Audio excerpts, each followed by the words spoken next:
नमस्कार। टुडे समाचार में अपने सबगोटी के स्वागत है। हम सपना समाचार शुरू करी सुनवाई समिति के मुख्य प्रशंसा। संसदीय सुनवाई समिति विभिन्न देश के लिए प्रस्तावित राजदूत सबके सुनवाई भादो 14 गते से शुरू भऽ रहल अछि। सिंहदरबार में मंगल दिन बैसल समिति बैसार से प्रस्तावित राजदूत सबके सुनवाई के कार्यतालिका पारित कयल गेलै। कार्यतालिका अनुसार भादो 14 गते से समिति उजुरीकर्ता सबसँग छलफल आ भादो 16 गते से लऽ 25 गते धरि विदा के दिन बाहेक प्रस्तावित राजदूत सबके संसदीय सुनवाई होब समिति सभापति ईश्वरी देवी न्यौपा जानकारी देलिन्। ओ राजदूत सिफारिश के विषय में परराष्ट्र मंत्री संग समेत छलफल कर निर्णय भेल जिक्र केने छन्।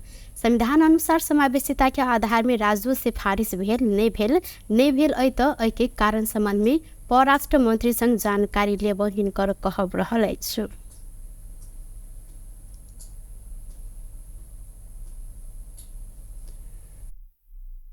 एउटा सरकार जान्छ अर्को सरकार आउँछ तर त्यो निरन्तरता हो कि हिजो हाम्रो परराष्ट्र मन्त्रीजीले समितिमा आएर एक किसिमको प्रतिबद्धता व्यक्त गर्नुभएको थियो। त्यस कारणले पनि केही प्रतिशतले अहिले बढेको हुनसक्दछ। महिला सुन्ने थियो भने आज केही महिलाहरू जनजातिहरू थपेको हुनसक्दछ तर त्यो पुगेन नि त। वास्तविकता के परेको रहेछ केही न केही छलफल आएर बताइदिनुहुन्छ भने हामीले वर्तमान परराष्ट्र मन्त्रीजीसँग पनि छलफल गर्ने कोसिस गर्नेछौँ। म सबैलाई त्यो वचन पनि दिन चाहन्छु। तर त्यो गर्दै गर्दाखेरि त्यो गरेर मात्रै यदि यो गरौँ भन्नुहुन्छ भनेदेखि मन्त्रीहरूको फेरि कार्यतालिका पनि हुन्छ। अब समय पछाडि पनि जान सक्छ। हामी यसलाई पनि निर्णयता दिँदै गरौँ। यो उहाँहरूको सुनाइ सक्ने बित्तिकै निर्णय गर्नुभन्दा अगाडि बिचमा कति बेला हुन्छ परराष्ट्र मन्त्रीजीसँगै हामीले यस विषयमा छलफल गर्ने छौँ। 20 गते 14 गते उजुरीकर्ताको उजुरी सुन्ने, त्यसपछि 16, 17, 18, 19, 20 गते हाम्रो निरन्तर जान्छ। त्यसपछि 21, 22, 23 चाहिँ बिदा हुन्छ। 23 बिदा हुन्छ। त्यो एक दिन शनिबार छ, एक दिन तीज छ, एक दिन पञ्चमी छ। 24 र 25 फेरि हाम्रो निरन्तरता जान्छ। यो बिचमा हामीले परराष्ट्र मन्त्रीसँग ज्यूसँग पनि छलफल गर्नेछौँ। विभिन्न देशका लागि नेपाली राजदूत पदमा प्रस्तावित व्यक्तिको सिफारिस विचार में समिति सदस्य सब राजदूत सिफारिश कयल गेल में समावेशिता के ख्याल नहीं भेल धारणा रखने छलैन। सांसद जीवन परियार पाछा पड़ल समुदाय के समेत सहभागिता के संबंध में बेर बेर ध्यान आकर्षण करेलो पर सरकार संबोधन कर नहीं सकल जिक्र केलैन। कर्मचारी बाहेक से राजदूत सिफारिश केला से समावेशिता के ध्यान देव हिनकर ओ सरकार के ध्यान आकर्षण करायल गेल जिक्र केलैन। संगे सांसद जनादर्शन में संविधान देने अधिकार कार्यान्वयन करबाक लेल समेत समावेशिता के ध्यान देव परत उल्लेख केलैन। संविधान के सही ढंग से कार्यान्वयन कर नहीं सकल त आगामी दिन में समस्या आवश्यकत हिनकर कहब छल। हामीले थाहा पाउने भनेको चाहिँ नियुक्ति भएर पत्रिकामा आइसके थाहा पाउने हो, मिडियामा आइसके थाहा पाउने हो। त्यस कारणले गर्दा हामीले संवैधानिक निकायमा बस्नुहुने सत्य आदरणीय व्यक्तित्वहरूलाई ध्यान आकर्षण गराउनुपर्ने हो, परराष्ट्र मन्त्री गराउनुपर्ने हो। यो विषयमा समितिको छलफल होस्। पटक पटक हामी यो समितिको कुरा गर्ने अनि सरकारको निर्णय यस्तै भइरहने भने यो टलरेट गर्न सक्दैन। हेर्नुहोस्, आम पब्लिकले, आम जनताले, आम समुदायहरूले टलरेट गर्ने अवस्था छैन। त्यस कारणले संविधानको धारा 283 मा संवैधानिक व्यवस्था छ। सभापतिजी, म पढेर सुनाउन चाहन्छु। संविधानको धारा 282 मा राजदूत र विशेष प्रतिनिधि भन्ने शीर्षक छ, जसमा उपधारा 1 मा के लेखेको छ भने राष्ट्रपतिले समावेशी सिद्धान्तको आधारमा नेपाली राजदूत र कुनै खास प्रयोजनको लागि विशेष प्रतिनिधि नियुक्त गर्न सक्नेछ भनेर भनिएको छ। समुदायहरूको हिसाबबाट हेऱ्यो भने मधेसकै कुरा अर्कै कुरा होला, स्थान नपाउने हो भने हाम्रो संविधानको के अर्थ? हामीले ध्यान दिनुपर्ने कुरा के छ आज भने नि यस्तै साना साना इस्युहरूबाट जनतामा एउटा आक्रोश, असन्तोष पैदा भइराखेको छ। त्यसलाई सम्बोधन गर्ने हो भने हामीले हरेक एजेन्डाहरूमा संविधानको कार्यान्वयन पालना गर्नुपर्छ। सरकार साउन 14 गते विभिन्न 17टा देश के लिए राजदूत सिफारिश केने छल। संविधान अनुसार राजदूत पद में सिफारिश भेल सबके संसदीय सुनवाई कर व्यवस्था रहल अछि। सशस्त्र प्रहरी बल में कायम रहल 30 वर्षीय सेवा अवधि हटाव मांग करैत दायर भेल रिट में सर्वोच्च अदालत अंतिम आदेश देव अस्वीकार केलक अछि। सर्वोच्च अदालत के न्यायाधीश सारंग सुवेदी के एकल इजलास विपक्षी सब संग लिखित जवाब मात्रै मांग कर आदेश देने छैन। बीतल रवि दिन सशस्त्र प्रहरी बल के डीआईजी अभी कुमार खत्री सहित 12 गोटे सर्वोच्च में रिट निवेदन देने छलैन। यी सब गोटे सशस्त्र प्रहरी नियमावली में रहल 30 वर्षीय सेवा अवधि लागू नहीं कर मांग करैत अंतिम आदेश मांग केने छल। मुदा न्यायाधीश सुवेदी के इजलास कारण देखाव आदेश देल गेलै। डीआईजी खत्री दुर्गा प्रसाद भट्टराई, एसएसपी विषम भट्टराई, अहिना एसपी सब पूर्ण बहादुर साउद, त्रिभुवन विष्ट, अशोक साके, उद्धव रावल लगायत 18 गोटे अधिकृत सब 30 वर्षीय सेवा अवधि के कारण भादो 16 गते अनिवार्य अवकाश में जा रहल छन्। ऐसा पहले नेपाल प्रहरी के 21 गोटे कर्मचारी 30 वर्षीय सेवा अवधि हटाव मांग करे देने रिट में सर्वोच्च हिनका सबके अवकाश में नहीं पठाव अंतिम आदेश देने छल। भादो 6 गते सर्वोच्च के न्यायाधीश हरिप्रसाद फुयाल के इजलास 30 वर्षीय सेवा अवधि तत्काल कार्यान्वयन नहीं कर अंतिम आदेश से हो देने छल।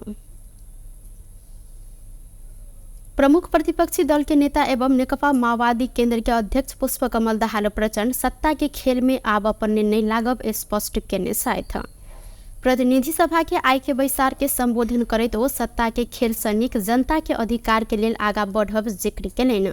पिछला किछु वर्ष ई देश में माओवादी आ प्रचंडे अस्थिरता के मुख्य कारक रहल भाष्य बनाब एकदम अधिक मेहनत कयल गेल उल्लेख करैत अध्यक्ष प्रचंड 32टा मात्रे सीट रहल पार्टी केना क अस्थिरता आन सकैत अछि कहैत प्रश्न समेत केलनि।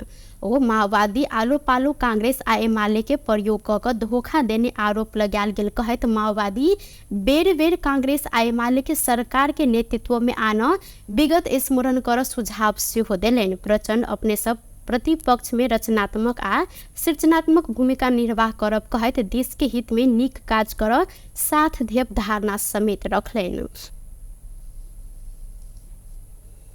प्रचण्ड र माओवादीकै बलमा प्रधानमन्त्री भएको होइन। धोकाको आरोप लगाउने साथीहरू सुन्नुहोस्, इतिहासका विद्यार्थीहरू पनि सुन्नुहोस्। यो देशको इतिहासमा सत्ताको वितरणको राजनैतिक सम्झौता केवल एक पटक मात्र पालना भएको छ, केवल एक पटक, र केवल एक व्यक्तिले मात्र पालना गरेको छ। म यो सम्मानित रोस्टमबाट गौरव साथ भन्न सक्छु, त्यो व्यक्ति पुष्पकमल दाहाल प्रचण्ड नै हो। मेरो चुनौती छ, यो संसदमा अरू कोही कुनै नेता एकजना पनि हुनुहुन्छ, मलाई सम्झाइदिन पर्यो। कांग्रेस एमालेका साथीहरूलाई म यही रोस्टमबाट सम्बोधन गर्दछु। प्रचण्ड, अब म यही रोस्टमबाट तपाईहरूलाई विशेष रूपले सम्बोधन गर्न चाहन्छु। प्रचण्ड अब सत्ताको खेलमा लाग्ने छैन। ओ अपन सबके खबरदारी के कर्म कांड नहीं समझ आग्रह करैत आवश्यक पड़ल तो बाट से खबरदारी करब चेतावनी समेत दिलैन। नेकपा एमाले के नेता रघुजी पंथ सरकार में नहीं जाए निर्णय केंद्रीय कमिटी से कर माओवादी अध्यक्ष प्रचंड के चुनौती देने अछि। मंगल दिन प्रतिनिधि सभा में प्रचंड 84 से पहले सरकार में नहीं जाए उद्घोष केने बाद पंथ सरकार में नहीं जाए निर्णय केंद्रीय कमिटी से कर चुनौती दिलैन। बड़का दल मिलकर सरकार बनेने बाद आप दोसर सरकार के संभावना नहीं रहल कहत पंथ या संभावना के देखाकर प्रचंड सरकार में नहीं जाए तर्क समेत केलैन।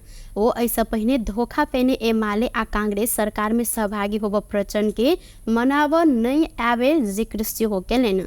प्रचंड संग सत्ता मांगने नैतिक अधिकार आज जना धार समेत नहीं रहल हिनकर कहब सल। संगे पंथ सरकार से बाहर रहला से प्रचंड आ माओवादी में छटपटाहट भ रहल जिक्र से हो केले था। के हुन्छ भनेर संविधान त पढ्नुहोस् नेताज्यू। प्रमुख प्रतिपक्षको पद तपाईले दिएर तपाईले खोजेर पाउने पद होइन, हामीले खोजेर पाउने पद होइन। त्यो एउटा संवैधानिक पद हो। त्यो तपाईलाई पनि दिएको होइन, तपाईको दललाई दिएको। दुई ठुला दल मिलेर सरकार बनाएपछि तेस्रो ठुलो दल प्रमुख प्रतिपक्षमा स्वतः भएको हुनाले त्यो पार्टीलाई दिएको, त्यो दललाई दिएको। मन लाग्दैन भने तपाईकै छेउमा जनार्दनजी बस्नु भएको छ, दिनुहोस् न उहाँलाई, चाहिएन हामीलाई। किनभने हामीले लिन हुने पद पनि होइन, आफ्नै दलको कुनै नेतालाई दिनुहोस्। यति ज्ञान त हुनु पर्यो नि प्रमुख प्रतिपक्षको नेता हुने, अनि यो पद पनि लैजाऊ भनेर। किन प्रधानमन्त्री पद गएको यति औडाएर छटपट्टि किन यति छिटै देखाउनु परेको? चाहिँदैन सत्ता भन्नुहुन्छ, चाहिँदैन सत्ता भन्नुहुन्छ, चाहिँदैन सत्ता भन्नुहुन्छ। हिजो 3 चोटि घरि यता घरि उता जतासत्ता त्यतै प्रचण्ड भनेर यो संसदभित्र स्थापित गर्ने मान्छे को? तपाईँ स्वयं होइन? तपाईँको कारणले मुलुकमा अस्थिरता उत्पन्न भएको थियो। तपाईँको कारणले राजनीतिज्ञहरूले आफ्नो विश्वसनीयता गुमाएका थिए। तपाईँहरूले बाहिर भन्न थालेका थिए नक्कलीले लुगा फेरा भन्दा छिटो प्रचण्डले दल फेर्छन्, समीकरण फेर्छन् भनेर। कसले गर्दा यस्तो? ओ प्रचंड के कारण देश में राजनीतिक अस्थिरता रहला से विगत के घुर के देख लेल सुझाव सेहो देलनि। परराष्ट्र मंत्री डॉक्टर आरजू राणा देवा आहिनकर निमंत्रण में सोम दिन नेपाल आयल ओमान के विदेश मंत्री सईद बद्र हमाद हमूद अल बुसाइदी बीच त्रिपक्षीय वार्ता भेल अछि।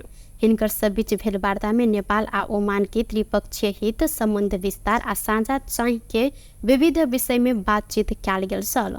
वार्ता में नेपाल हवाई कनेक्टिविटी, श्रम संबंधी विषय सब, लगानी, ऐना पर्यटन, कूटनीतिक आदान प्रदान एवं आवश्यक सबटा प्रकारक सहयोग आ समन्वय के विषय में छलफल कयल गेलै। वार्ता में नेपाल दिस मंत्री डॉक्टर राणा सहित परराष्ट्र सचिव सेवा लम्साल, संस्कृति पर्यटन तथा नागरिक उड्डयन मंत्रालय के सचिव गणेश प्रसाद पांडे, ओमान के लेल नेपाली राजदूत डोरनाथ अर्या लगायत अधिकारी सब आ ओमान के विदेश मंत्री के नेतृत्व में ओमानी अधिकारी सब सहभागी भेल छलैथ। वार्ता में परराष्ट्र मंत्री डॉक्टर राणा नेपाल के अंतर्राष्ट्रीय विमानस्थल भैरवा आ पोखरा विमानस्थल में हवाई उड़ान संचालन के लिए ओमान संग आग्रह केलिन। पहिला समेत ओमान भैरवा में हवाई उड़ान शुरू केने आ बाद में जाकर बंद भेला से हाल नेपाल सरकार विदेशी एयरलाइन सबके थप सुविधा उपलब्ध करेला से पुनः उड़ान संचालन के लिए ओ आग्रह केने छिन। एहि विषय में ओमान के विदेश मंत्री अल बुसाइदी पुनः विचार करब जिक्र केलनि। नेपाली श्रमिक सबके हक, हित आ थप श्रम गंतव्य संबंध में बात उठौने छल। नेपाल पक्ष ओमान के श्रम कानून आ अन्य वातावरण नीक रहला से नेपाली श्रम बाजार के नीक गंतव्य होब सकत कहत एहि विषय में बात समेत उठौलेन। राष्ट्रीय स्वतंत्र पार्टी के निलंबित महामंत्री मुकुल ढकाल के साधारण सदस्य समेत नहीं रह जैन पार्टी से निष्कासन कर निर्णय कयल गेल अछि।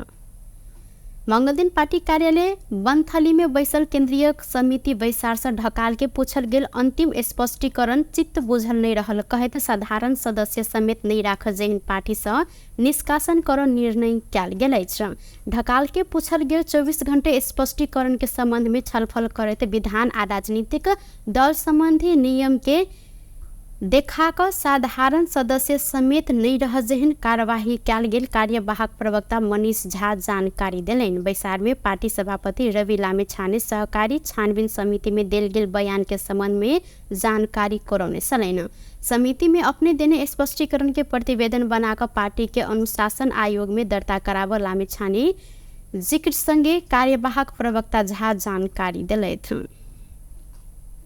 राष्ट्रिय राजनीतिक अवस्था, यसको विषय, अहिलेको के सम्बन्धी त्यस्तो कुनै अवस्थामा अरू पार्टीका साथीहरूले पनि यसलाई निरन्तरता दिनुहुनेछ भन्ने हामीले विश्वास गरेका छौँ। त्यसपछि दोस्रो एजेन्डामा हामीले राष्ट्रिय भेला सम्बन्धी छलफल गऱ्यौँ। हामीले योभन्दा अगाडिको बैठकमै यसको मिति तथा स्थान तय गरिसक्यौँ। काठमाडौँमा असोज 1 र 2 गते कमलादी प्रज्ञा प्रतिष्ठानमा यो भेला हुँदैछ। यो भेला 2 दिने भेलामा हामीले आधिकारिक प्रतिनिधिको रूपमा सहभागी 1400 जना 1400 जना हुनुहुनेछ र अनौपचारिक रूपमा त्योभन्दा धेरै हामीले अपेक्षा गरिरहेका छौँ। यसको लागि आज उपसमितिहरू गठन गर्ने छलफल भयो र हामीले उपसमितिहरू गठन गरेका छौँ। जो अनुशासनात्मक कारबाही सम्बन्धी एजेन्डा हाम्रो रहेको थियो, जसमा पार्टीको संस्थापक महामन्त्रीको रूपमा जिम्मेवारीमा रहनुभएको डाक्टर मुकुल ढकाल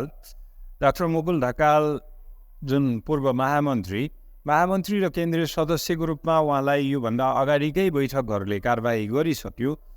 साधारण सदस्यको रूपमा रहनुभएको उहाँलाई कारबाही गर्ने कि नगर्ने भन्ने छलफलहरू भयो र यसमा अनुशासन आयोगले योभन्दा अगाडिको बैठकमै आफ्नो तर्फबाट यथेष्ट प्रमाणसहित प्रतिवेदन बुझाइसक्नु भएको थियो कि उहाँलाई कारबाही गरियोस् भनेर।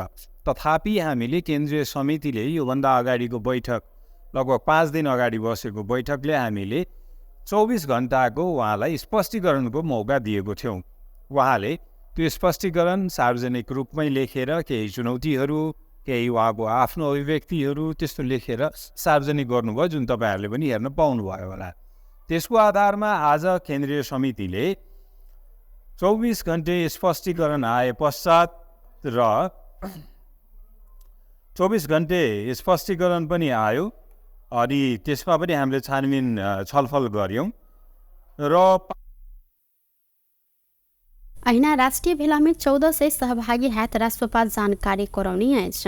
संघीय बैसार में स्थानीय छाया सरकार संबंधी कार्यविधि के संबंध में छलफल भेल झा जानकारी दिलेन। उद्योग वाणिज्य तथा आपूर्ति मंत्री दामोदर भण्डारी सन् 2026 धेर नेपाल के अति कम विकसित देश विकासशील राष्ट्र में स्तोत्री होब संबंध में सरकार अत्यंत संवेदनशील रहल जानकारी दिलेन।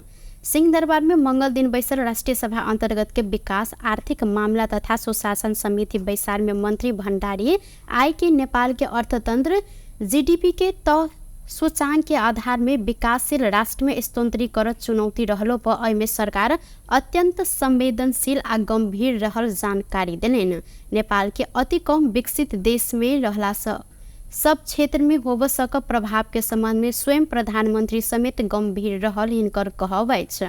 ओ देश के अर्थतंत्र में उद्योग के योगदान 4 से 5% मात्र सीमित रहल आ एहि के कारण जीडीपी बढ़ नहीं सकल उल्लेख केलनि। सम्झौताका पनि प्रभावहरू छन्। अहिले विकासोन्मुख राष्ट्र हुँदाखेरिका पाउनुपर्ने कतिपय सहुलियतहरू हाम्रा कटौती हुँदाखेरि हाम्रो त्यसलाई हामीले चाहिँ थान्न सक्छौँ या सक्दैनौँ, त्यो नहुँदाखेरिको प्रभाव के हुन्छ, त्यसले हाम्रो ट्रेड पोलिसीमा के खालको असर पर्दछ, नेपालको उद्योगमा उत्पादनमा त्यसको कति दबाब रहन्छ, त्यो दबाबलाई हामीले चाहिँ थ्याक्न सक्छौँ या सक्दैनौँ जस्ता प्रश्नहरू छन्। यसमा मन्त्रालयले आवश्यक तयारी पनि गरिरहेको छ। सरकार यसमा खास गरी सम्माननीय प्रधानमन्त्रीज्यूले संसदमा पनि यो वर्तमान सरकारको बारेमा सरकारका प्राथमिकताहरू संसदमा व्यक्त गरिसक्नु भएको छ। कतिपय मान्यज्यूले सम्माननीय प्रधानमन्त्रीकै खोजी पनि गर्नुभएको छ। स्वाभाविक छ, हाम्रो अर्थतन्त्रमा उद्योगको कुनै बेला 13% योगदान थियो। आज त्यो खुम्चिएर चाहिँ नै 4%, 5% को आसपासमा चाहिँ पुगेको छ।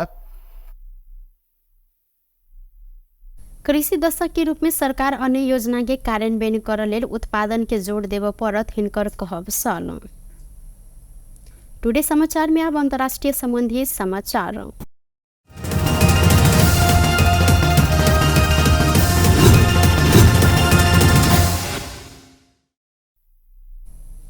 पाकिस्तान में बंदूकधारी के आक्रमण में पड़ कर बीतल 24 घंटा के अवधि में 39 गोटे के हत्या कयल गेल अछि। पाकिस्तान के बलूचिस्तान प्रांत में करीब 24 घंटा में 39 गोटे के हत्या भेल बीबीसी जानकारी करौने अछि, जाहिमे 22 गोटे यात्री रहल अंतर्राष्ट्रीय संचार माध्यम सब जानकारी देने है। बलूचिस्तान के कलात जिला में 5टा प्रहरी सहित 11 गोटे के हत्या कयल गेलै। बलूचिस्तान के मूसाखेल जिला में बंदूकधारी 22 गोटे के हत्या केने त गाड़ी में सवार हिनका सबके गाड़ी से नीचा उतार कर हत्या कयल गेल बीबीसी जानकारी देने अछि। यात्री संगे बंदूकधारी सब प्रहरी चौकी, सुरक्षा निकाय के शिविर आ किछ सरकारी निकाय में आक्रमण समेत केने छल। व्यस्त टुडे समाचार अखन के लेल एतबा। पुनः दोसर समाचार लक उपस्थित हेबेटा करब। तखन देर के लेल हम सपना विदा मांगै छी। देखैत रही टीवी टुडे जनकपुर। नमस्कार।